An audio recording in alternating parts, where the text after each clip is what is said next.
তোলাবাজির নির্দেশ বন দপ্তরের বিরুদ্ধে।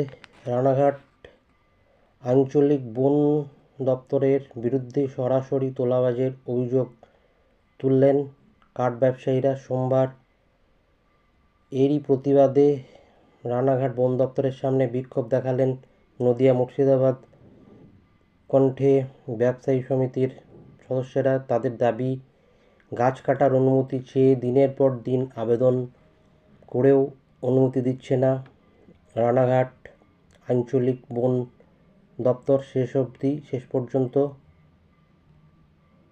অভাবে পড়ে কোনো গরিব মানুষ গাছ কাটতে গেলে তখন বন দপ্তরের অধিকারীরা ঘটনাস্থলে গিয়ে মোটা টাকা দাবি করছেন বলে অভিযোগ। স্বাভাবিকভাবেই এই